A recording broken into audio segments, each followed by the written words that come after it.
I am going to call this debate to order on resolved. The rights of an adult woman take precedence over the rights of a fetus.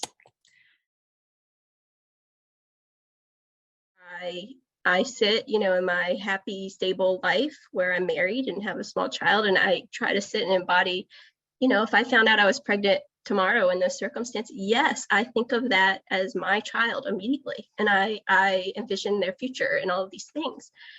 I can also sit there and think about, what if I was raped, and sit here and embody that experience and the trauma of that.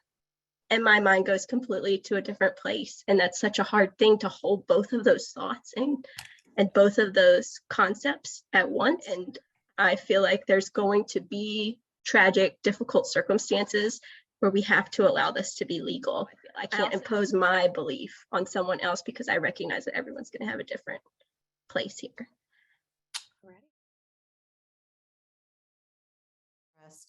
If we propose we all have rights, we cannot support a law that does not grant those rights equally to all, and this includes the unborn. This practice is utterly void of justice for all. If we begin to justify abortion on this basis, what prevents us from doing the same for the elderly, those with mental illness, and those with genetic disabilities?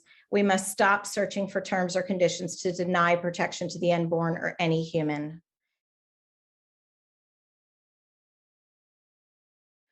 I have I don't want to get emotional, but I have an 11-year-old daughter.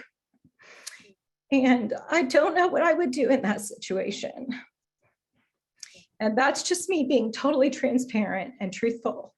And I am a very devout Catholic woman. And I have been raised a certain way. But that is a trauma that I'm sure happens, and I pray I never know. And that is part of the intrinsic conflict and what makes this so hard.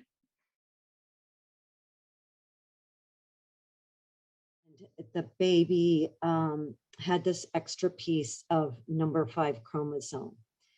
And the long and short of it is that the lower the count, the number, the worse off it is for the baby. So Down syndrome is 21 chromosome. This was 5.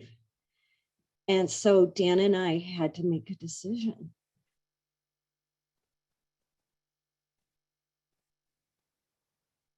And it was really the most difficult decision we've ever had to make in our lives. At 16, I was an atheist, feminist, queer, pro-choicer. On Valentine's Day, an ex forced himself on me and raped me. March went by and April came, and I still hadn't had a period. I was panicking, thinking that I was pregnant by my rapist, thinking of nothing but abortion. Word got around to him that I thought I was pregnant, and eventually he came and pulled me out of class. He said, "Amy, you need to get an abortion. I'll drive you and I'll pay for it, but you need to get it taken care of. If you don't get an abortion, I'm thinking I might kill you." In that moment, I very begrudgingly became pro-life. I think that up until I was threatened, it hadn't occurred to me how abortion ended the preborn human's life. But when my ex-boyfriend threatened to kill me, I suddenly felt a stunning and sharp solidarity with the prenatal child. I think bringing a life into the world is one of the most enormous responsibilities that anyone can accept.